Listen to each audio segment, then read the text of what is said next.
Bonjour, dans cette capsule vidéo, je vais vous présenter les capteurs résistifs. Pour commencer, je vais présenter la notion de résistance électrique. Un métal est constitué d'atomes. Dans ces atomes, les électrons périphériques sont peu liés au noyau.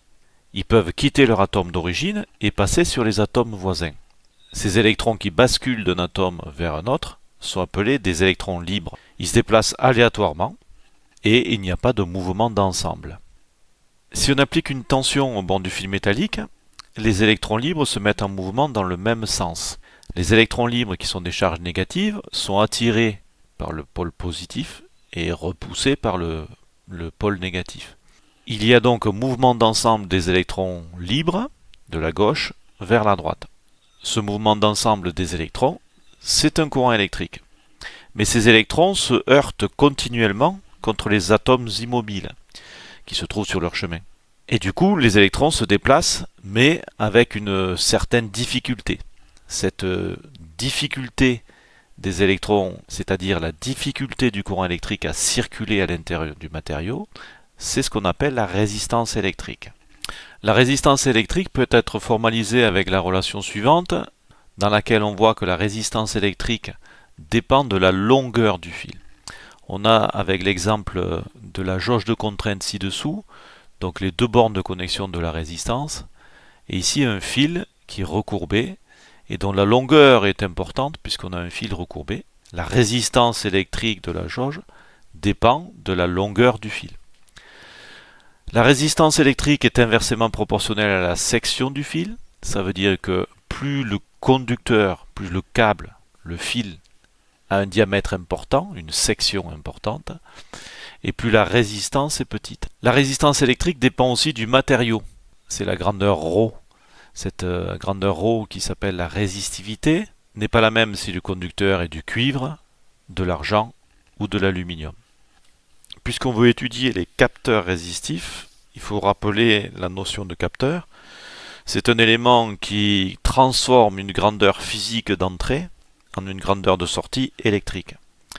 Pour nos capteurs résistifs, la grandeur électrique de sortie, c'est la résistance. Mais quelle peut être la grandeur d'entrée pour ce capteur?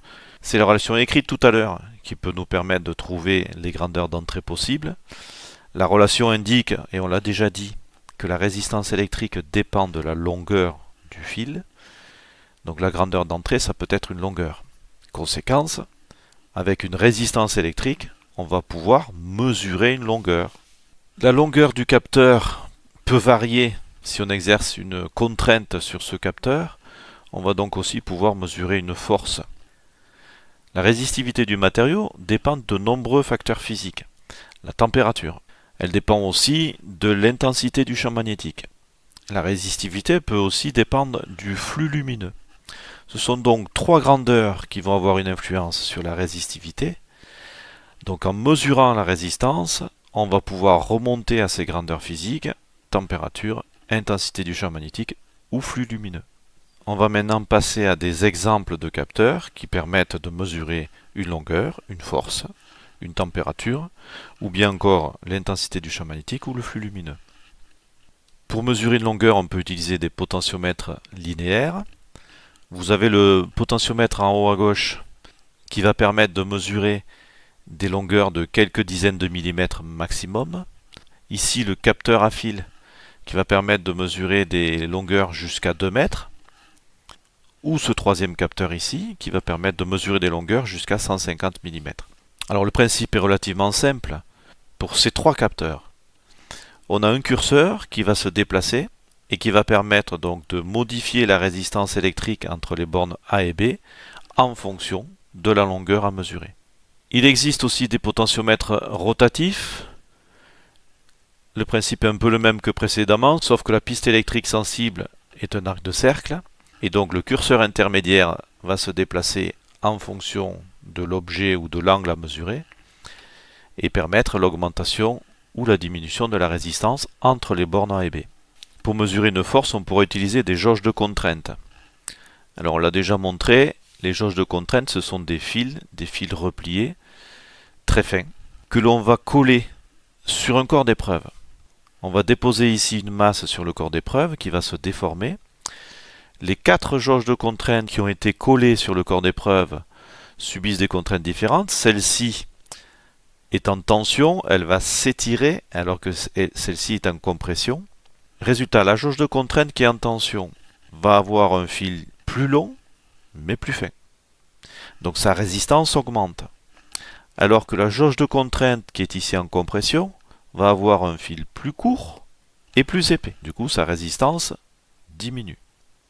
Pour la mesure de température, il existe 2 types de capteurs résistifs. Les sondes PT100 d'abord. Alors les sondes PT100, ici vous avez un exemple de sonde. On remarquera qu'il y a 4 fils. On exposera un peu plus loin pourquoi est-ce que ce capteur est utilisé avec 4 fils. Ici un doigt de gant qui protège le capteur qui est tout au bout à l'intérieur du doigt de gant, et vous avez un détail du capteur à l'intérieur du doigt de gant. Le capteur, c'est un simple enroulement de fil de platine. La résistivité du platine dépend de la température, et donc quand la température varie, la résistivité varie, et donc la résistance de la sonde varie. L'intérêt des sondes PT100, c'est que leur plage d'utilisation est relativement étendue. On peut faire des mesures de moins de 200 degrés Celsius jusqu'à 1000 degrés. A contrario, les thermistances sont des éléments résistifs extrêmement sensibles. Donc elles sont plutôt utilisées sur des plages de température faibles, pour de la régulation par exemple. On voit ici la caractéristique d'une CTN. Donc CTN, c'est pour coefficient de température négatif. On voit bien que la résistance électrique du capteur diminue avec la température. Sauf que sa variation de résistance est extrêmement grande. Vous voyez, sur une plage de 50 degrés, vous avez une résistance qui varie de presque 3000 ohms. Donc c'est un élément très sensible. La mesure de champ magnétique est réalisée avec des capteurs magnétorésistifs. Donc vous avez un exemple de composant ici. Avec les dimensions, on voit bien que sa taille est de l'ordre de quelques millimètres. L'usage principal de ces capteurs magnétorésistifs, c'est de mesurer une vitesse. Alors par exemple, ici vous avez une roue avec une alternance de champ magnétique avec le pôle nord et le pôle sud.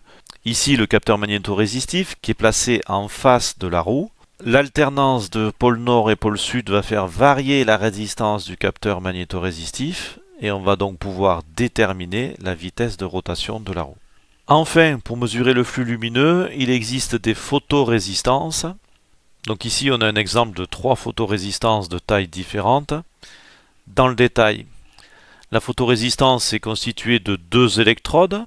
On a donc bien ici les 2 fils pour avoir accès à la résistance. Et à l'interface entre les 2 électrodes, le matériau photoconducteur qui va, en fonction du flux lumineux, diminuer la résistance électrique. C'est-à-dire que le passage du courant électrique sera facilité lorsque ce matériau photoconducteur est illuminé. Les photorésistances sont des capteurs extrêmement sensibles et du coup les applications principales des photorésistances, c'est dans la détection des flux lumineux. Typiquement pour l'éclairage public, pour déterminer quand est-ce qu'il faut éclairer ou éteindre les rues, on va utiliser des photorésistances.